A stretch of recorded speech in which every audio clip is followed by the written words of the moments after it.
corazones de los fieles y enciende en ellos el fuego de tu amor. Envía, Señor, tu Espíritu y todo será creado y renovarás la faz de la tierra.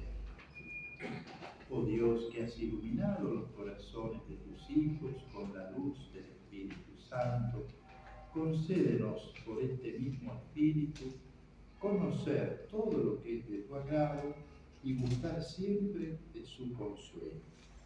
Por Jesucristo, tu Hijo, nuestro Señor. Amén. Dios te salve María, llena eres de gracia, el Señor es contigo. Bendita tú eres entre todas las mujeres, y bendito es el fruto de tu vientre, Jesús. Santa María, Madre de Dios, ruega por nosotros pecadores, ahora y en la hora de nuestra muerte. Amén. Nuestra Señora del Rosario del Milagro, ruega por nosotros. Nuestro Padre Santo Domingo, Ruega por nosotros. Santa Rosa de Lima, Ruega por nosotros. Bueno, quisiera que hagamos como un pequeño raconto de temas importantes, siendo hoy la última clase para ir haciendo un cierre, una mirada comprensiva. Recordemos que en primera clase veíamos la oración en la historia de la humanidad, algunos aspectos, ¿no? Como la persona humana estaba abierta a lo religioso, tiene esta sed, ¿no?,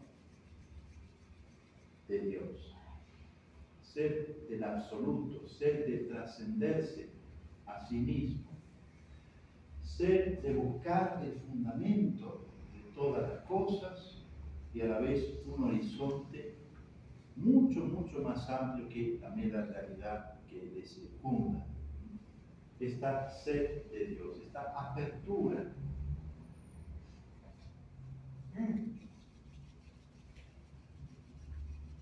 Esencial y existencial.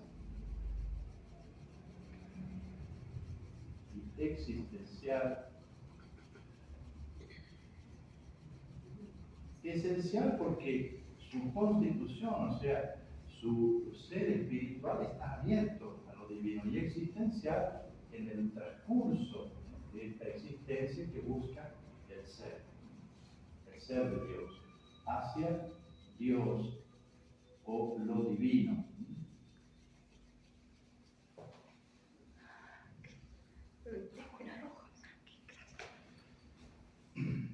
Después, con la revelación, o sea, Dios que sale al encuentro de la persona con su palabra, llamándola, queriendo establecer con ella una alianza. O sea, la revelación. La revelación siempre es palabra de Dios dirigida a la persona. Dios que habla. Recordemos cómo la carta a los Hebreos, el inicio de la carta a los Hebreos, nos sintetiza toda la historia de la salvación cuando dice: de muchos modos y de muchas maneras habló Dios en otros tiempos a nuestros padres. En estos tiempos que son los últimos, nos ha hablado por medio de su Hijo. Habló Dios por medio de los profetas en otros tiempos. En este tiempo final nos habla por su Hijo. Esta es la revelación, la palabra de Dios y la palabra definitiva de Dios a través de su Hijo. Y la revelación nos pone en dos grandes categorías de la oración, que es el hombre ante Dios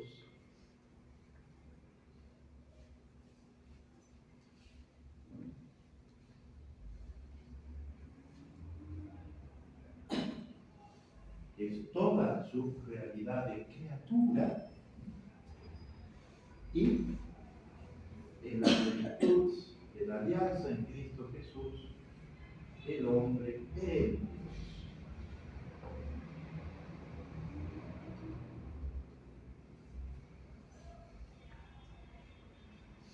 Esto es lo importante, ¿no es cierto? Ante Dios y en Dios. En cierta manera, una persona de buena voluntad que busca a Dios con sinceridad siempre estará ante Dios. Pero la persona en Dios es aquella persona que en el bautismo en Cristo Jesús ha podido injertarse en el Hijo amado en Cristo, y por eso puede permanecer en Dios como hijo. Recordemos el icono, la imagen de Juan reposando en el corazón de Cristo, como un hijo en el Hijo único del Padre que reposa en el seno del Padre. Juan, Hijo en Jesús, auscultando los latidos del corazón de Dios en su Hijo. Si ustedes se van dando cuenta en todo este camino, esto es muy importante, esta categoría, el hombre y Dios. Pero siempre van juntas, porque si nos olvidamos de esta, podemos caer en un riesgo de confundir la persona en la divinidad, o sea, confundir la persona humana en la divinidad. Y si nos quedamos aquí, siempre nos vamos a quedar, por así decir, reductivos. Porque Dios no solamente nos llama a una relación creatural con Él, sino una relación filial en su Hijo, a entrar en su misterio, no solamente a permanecer delante de su misterio. Por eso siempre tienen que ir juntas, el hombre ante Dios, el hombre en Dios. Claro que en la historia de la oración y la historia de la espiritualidad se van a dar alguna, por así decirlo, algún subrayado especial de alguna de estas. En la que vamos a ver hoy se va a hacer hincapié especialmente en esta, con algún riesgo, como vamos a ver después. Pero bueno, es importante ver también la oración como a través de la historia de la espiritualidad o la revelación, la oración va brotando primero por esta sed de Dios, ¿no es cierto? Sed de apertura a Dios. La oración se transforma en una primacía de escuchar la palabra,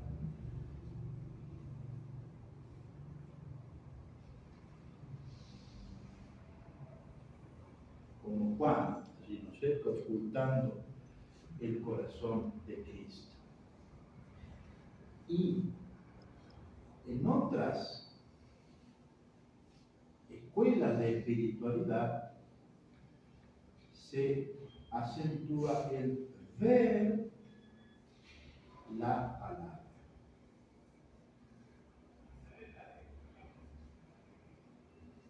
Se acentúa la visión.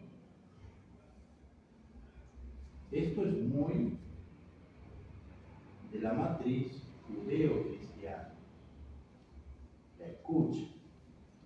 Escucha, Israel, el Señor tu Dios es el único Señor. Amarás al Señor tu Dios con todo tu corazón, con toda tu alma, con toda tu fuerza. El gran credo que sustenta nuestra fe. Escuchar.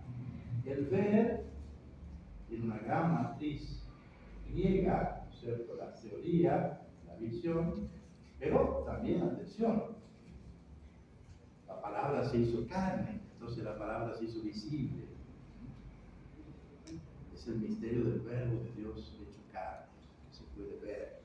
Y por eso el prólogo a la primera carta de San Juan sustenta esto. Esto prólogo, primera carta de San Juan. Uno, uno.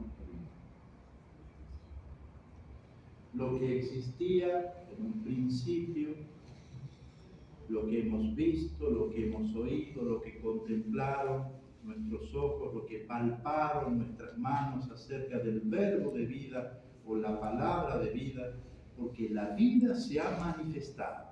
Esto dice San Juan. La vida se ha manifestado y nosotros os comunicamos esta vida eterna que estaba vuelta hacia el Padre y que se nos ha manifestado. ¿Cuánto resalta Juan esto? La vida se ha manifestado, nosotros la escuchamos, la vimos, la palpamos. Y esta manifestación de la vida, de la palabra, ¿cuál razón tiene? ¿Qué sentido profundo tiene? Para que podamos vivir en comunión con Él. Les anunciamos esto para que estén en comunión con nosotros. Y esta nuestra comunión es con el Padre y con su Hijo Jesucristo. Comunión, koinonia, que es participación. O sea, la vida en Dios. La vida en Dios. Les anunciamos esta palabra de vida para que ustedes vivan también en comunión con nosotros. Y esta nuestra comunión es con el Padre y con su Hijo Jesucristo. Entonces, tenemos un escuchar y un ver. Ahora, en esta historia, o no sé si está anotado, pero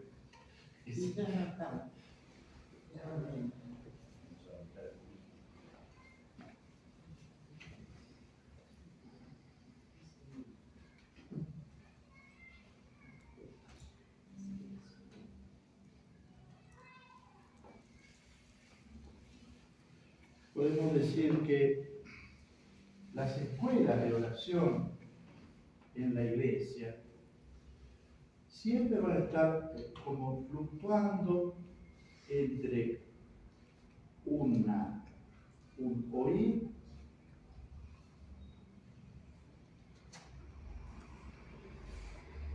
entre un recibir la luz. Esta imagen para algunos místicos, algunos orantes es eminente. Bernardo, que damos un poquito de San Bernardo como gran heredero de San Agustín y que abre el medioevo. El medioevo en el sentido de medioevo luminoso, ¿no? La oscura edad media, ¿no es cierto? Es la alta edad media que comienza ahí. Una teología de la luz y una espiritualidad de la luz en San Bernardo que se relaciona también con la gracia. El oír, este es sobre todo Benito. Escucha, hijo, los preceptos del maestro. Escucha. Luego tenemos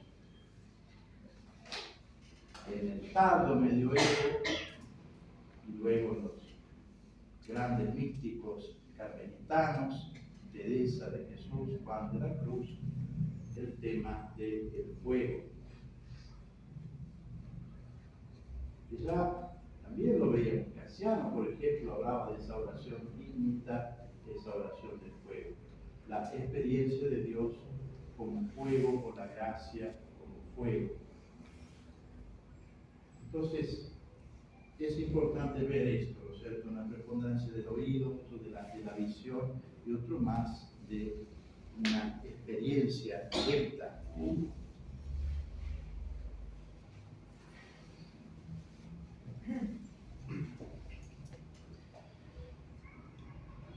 Vamos hoy a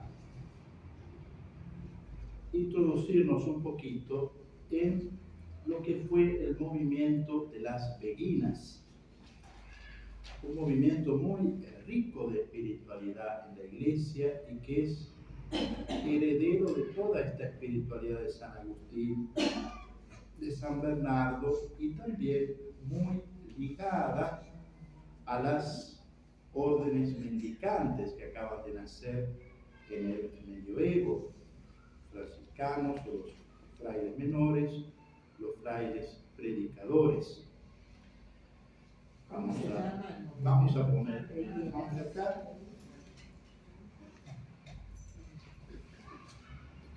¿Cómo se llama? Beguinas. Con B alta, no sé, acá, aquí a ver si alcanza. Beguinas. No sé si escucharon hablar. Sí. Sí. Nunca No sé. ¿Quiénes fueron estas personajes? Las beguinas. Las beguinas consiste en una forma de vida original, nueva en sus orígenes, que integra la vida activa, la vida de servicio en el mundo, el trabajo manual y la atención a los pobres y enfermos en medio de las ciudades. Hasta ahora teníamos una vida monástica alejada de los centros urbanos, el desierto. Ve al desierto para que Dios te abra el corazón, Oseas, el profeta Oseas, ¿no? Ahora tenemos esta vida en medio de las ciudades, pero con una profunda experiencia contemplativa, de oración, de lectura, de estudio. Y a la vez un espacio de libertad para muchas mujeres que buscaban a Dios y no deseaban ser monjas enclaustradas. Y a la vez fue un movimiento que promovió todos ustedes entienden el sentido noble del término, la libertad de la mujer, la promoción de la mujer en la palabra, en la predicación y la escritura.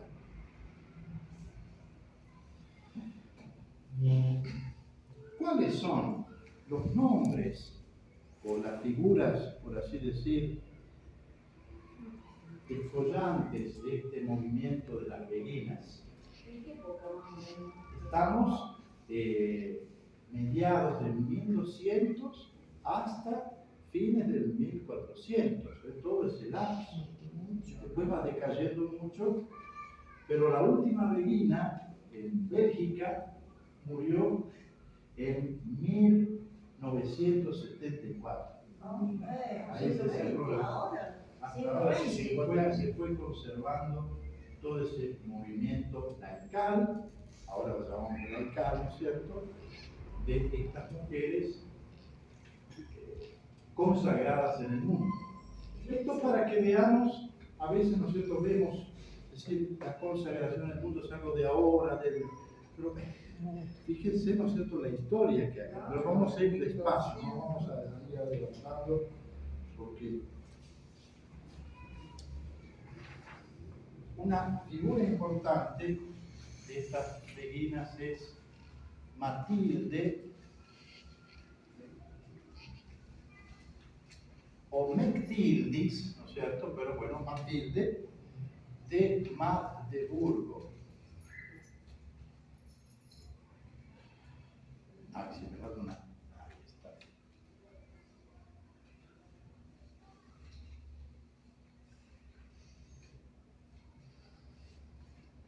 Ella, ¿no es cierto?, muere en 1282.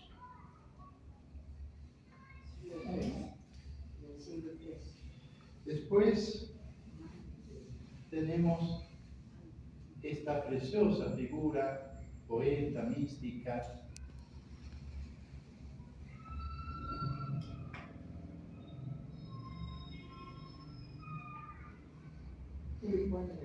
belga,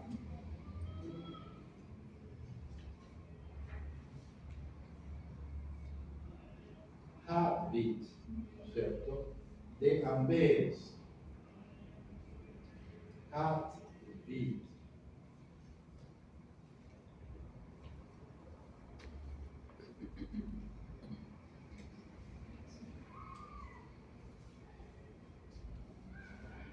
1240. Fíjense, contemporáneas al desarrollo, a la expansión de las órdenes mendicantes, ¿no? Franciscanos, dominicos, siervos de María, van a ir en los agustinos también se van a ir, no, los carmelitas van por ahí. Esa aparece en el 1240. 1240. Y después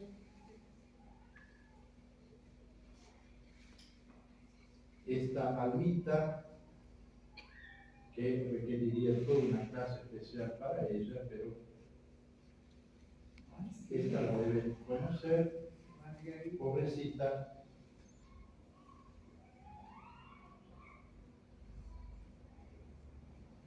O sea, si la tuyo es Puret, o sea, Margarita Puret, murió lamentablemente por campana de arco, quemada de una manera injusta por la Inquisición en 1310, con una muerte que dejó admirados a todos por la serenidad y el perdón. 1300, por el milagro. Esta Margarita, que fue una gran mística, una gran escritora también. Entonces, después tenemos otras, por ejemplo, una famosa, ¿no es cierto?, franciscana, que es Santa Ángela de Foligno.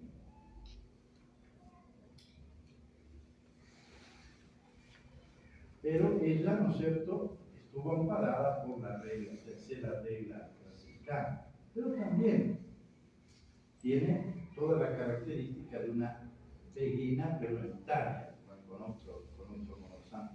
Es una grandísima mística franciscana, Santa Ángela de Foligno, una mujer viuda, y después, ¿no es cierto?, tenemos Matilde, esta famosa,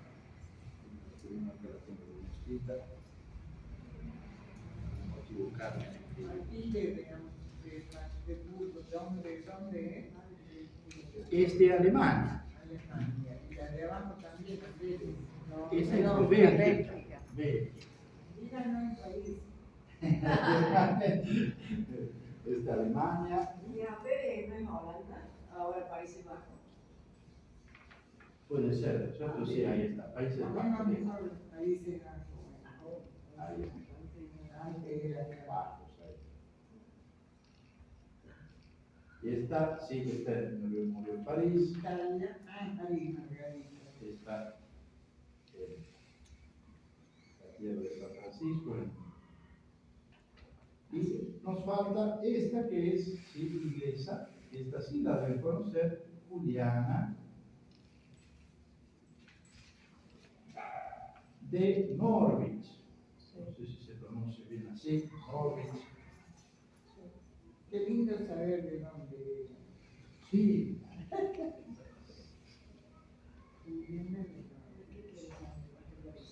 Esta también de 1300, que será también una beguina, pero a ella la hemos nombrado cuando hablamos de la Beata Osana, como estas reclusas que se recluían en una celda junto a la iglesia, pasaban toda su vida allí en reclusión.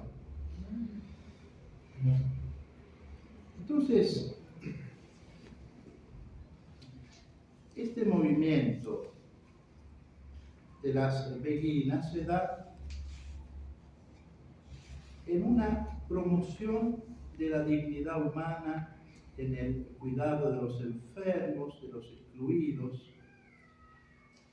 Estas mujeres se fueron agrupando, por así decir, espontáneamente, con el deseo de vivir el Evangelio, casi como el movimiento monástico al principio en el desierto, espontáneamente, no hubo ningún mandato de la iglesia que ordenaba o que pedía, sino que este Evangelio vivido, este deseo de la transparencia o de la radicalidad del Evangelio impulsa a estas mujeres a agruparse. La gran mayoría de ellas, las que vivían en las ciudades, eran mujeres instruidas, o sea que conocían la lectura de los libros, de la escritura, de las artes, de los clásicos de su tiempo. Eran mujeres instruidas que se agrupaban para vivir este ideal, este carisma del servicio y a la vez esta profunda vida de oración. Una nueva sensibilidad en la sociedad religiosa de una vida evangélica y pobre como la de los apóstoles. Catalina de Siena no será propiamente una beguina, pero está en este espíritu. La Madre Teresa está también en un espíritu así. Ya hace una vida religiosa institucionalizada, ¿sí? Vida religiosa. Esta gente lo institucionalizaba, claro. Era un laicado. Luego institucionalizadas serían, por ejemplo, ahora la hermana San Camilo, por ese tema de Toda la vida religiosa, ¿no es cierto?, que tiene una regla. También ellas tienen una regla, vamos a hablar de una regla, pero no había unos votos públicos en la iglesia, no había una organización como ahora, sino una, entre comillas, una libertad de acción.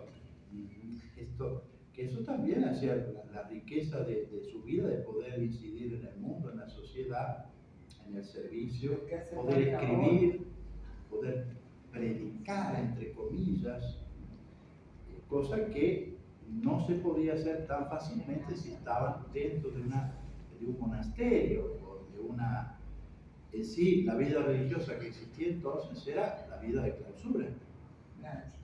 Entonces, estas mujeres encontraron en esta forma que fue muy apoyada por las nacientes órdenes mendicantes. ¿Quiénes eran en Bélgica, en Alemania, en Holanda? Los encargados, por ejemplo, de los beguinazgos, estas comunidades, que eran los frailes dominicos. Los frailes dominicos. Y de hecho, los grandes místicos dominicos, que fueron el beato Enrique Susón, Juan Taulero y el gran maestro Eckhart, ellos fueron promotores de este género de vida. Y en muchos axiomas de espiritualidad o textos de espiritualidad, ellos siguen al Meister Eckhart, a Enrique Susón, a Taulero. No los citan explícitamente, pero sí están imbuidas por ese espíritu. Mulieres religiosas, así les llamaban en el siglo XIII a estas vidas laicales, apoyadas y promovidas por las órdenes mendicantes. Mulieres religiosas, mujeres religiosas, o sea que vivían la vida apostólica y la vida de oración. Mujeres no enclaustradas en un núcleo urbano. Una fuente de inspiración de ellas fue la vida de una terciaria franciscana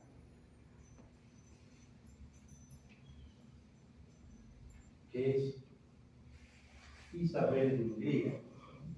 Esto sí lo oyeron hablar. Sí, Isabel, eso sí. muerta muy joven, pero que consumió sus días, ¿no?, en tantas obras de bien y de oración. Una princesa, Santa Isabel de Hungría, que es la patrona de la tercera orden franciscana. Muchas se inspiraron en ella.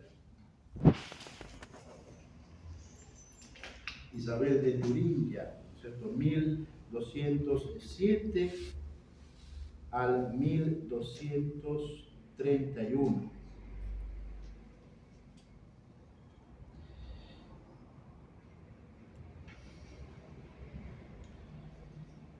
mujeres entonces van a ir adoptando una especie de regla de vida que les va a confiar la iglesia, que les va a confiar las órdenes mendicantes. Y esta regla se llamaba la regla de los auténticos amantes de Dios, ciertamente, ¿no?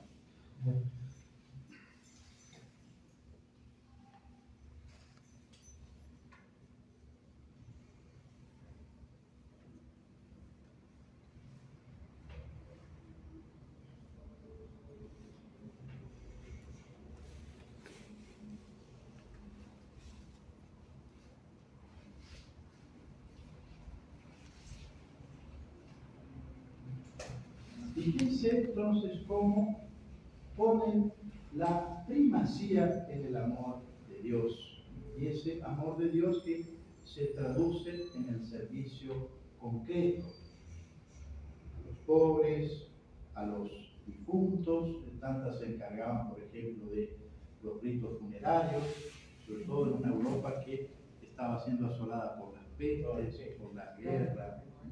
Ellas se encargaban de... Y también la educación de las niñas ya en ese tiempo. Fíjense, las pioneras de la educación femenina, ¿no?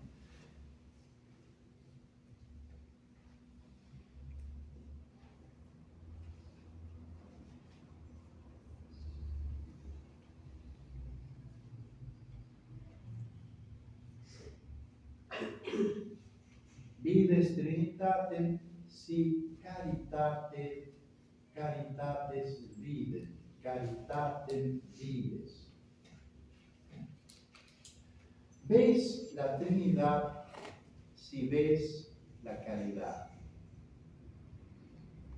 O sea, si quieres tener experiencia de la Trinidad, esta visión en la fe, tienes que tener y hacer experiencia de la verdadera caridad. Buscar la caridad con el prójimo, si de verdad quieres comprender la Trinidad, vitalmente, experiencialmente. Este sería el gran axioma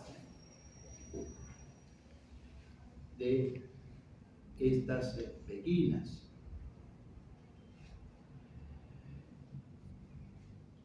Ya con su nacimiento, como con el nacimiento de las órdenes mendicantes, van a tener problemas, porque molestaba a cierta iglesia institucional que mujeres, por ejemplo, tengan en sus manos la escritura o puedan hablar de Dios.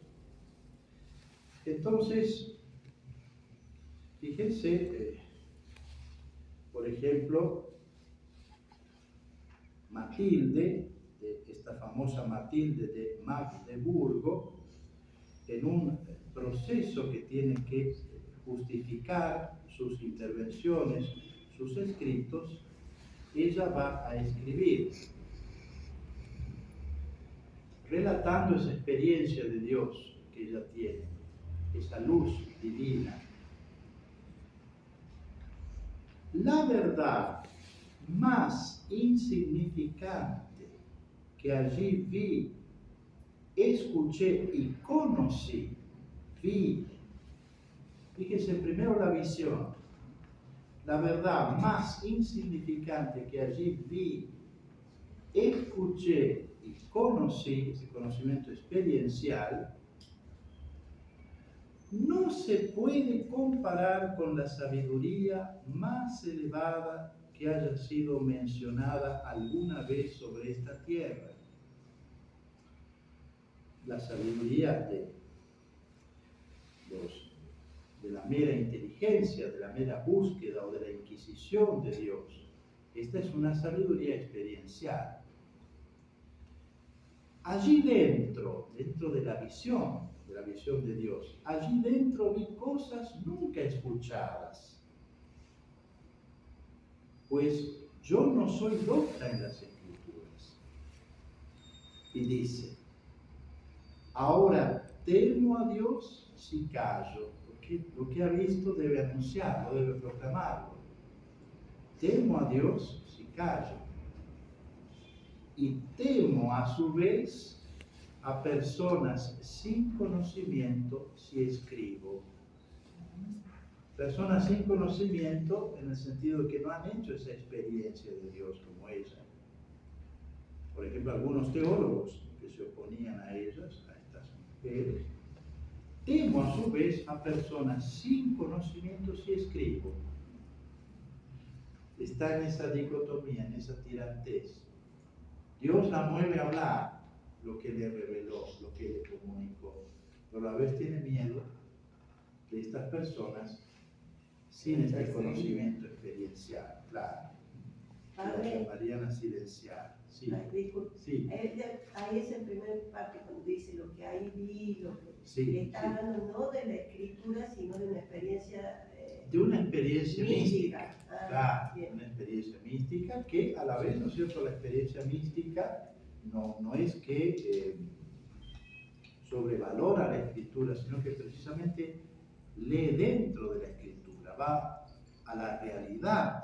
Recordemos siempre lo de San Agustín, signo de realidad.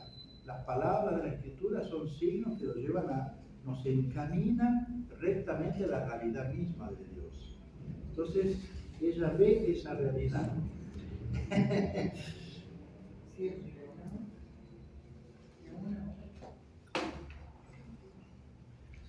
Otra grandísima mujer, pero sí, ustedes sí esta la conocen, porque fue nombrada doctora de la Iglesia por el Papa Benedicto, que es Hildegarda de Bingen. En Hildegarda todo es visión, ¿sí? Dios le concede la luz divina que se graba en ella, un rayo de luz divina que graba en ella, y en esa luz divina ella conoce todas las cosas. Es sublime esto. ¿Y cuánto fue perseguida Hildegarda? Si no fuera por San Bernardo, que la tomó bajo su cuidado, por así decir, y aprobó su espíritu, la hubieran perseguido muchísimo a Hildegarda. También ella se siente en la misión de hablar. Catalina de Siena se salvó porque estaban los dominicos allí, guiándolos. Pero fíjense, nosotros, Catalina de Siena también, podemos decir, como una mujer, una laica, ha reformado una orden religiosa, porque es una madre espiritual de los dominicos, con su palabra, con su experiencia de la Trinidad, con su experiencia de Cristo crucificado, de la sangre de Cristo, trae la renovación a la obra de Santo Domingo, que, como digo, después de 100 años de florecimiento, cae en su fervor.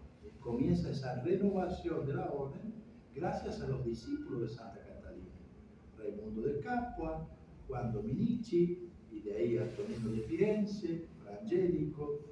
Comienza toda esa profunda renovación en una mujer que ha tenido esta experiencia de Dios como Catalina de Siena, una experiencia profundísima de la Santísima Trinidad, una experiencia profunda de Jesucristo.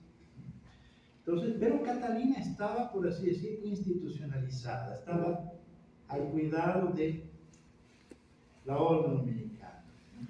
Entonces, eso también la ayudó mucho, como Ángela de Foligno también. Había una sociedad estructurada sobre el varón. No puedo ponerme ahora a hacer una sociología. Sí, sí, porque sí. Pero fíjense, para ser justos, ¿no es cierto? Sin entrar en estos excesos horribles, ¿no? Esto está Margarita Furet, ¿no es cierto? Pero también la Iglesia supo escuchar a la mujer, ¿no es cierto? A Catalina de Siena la escucharon.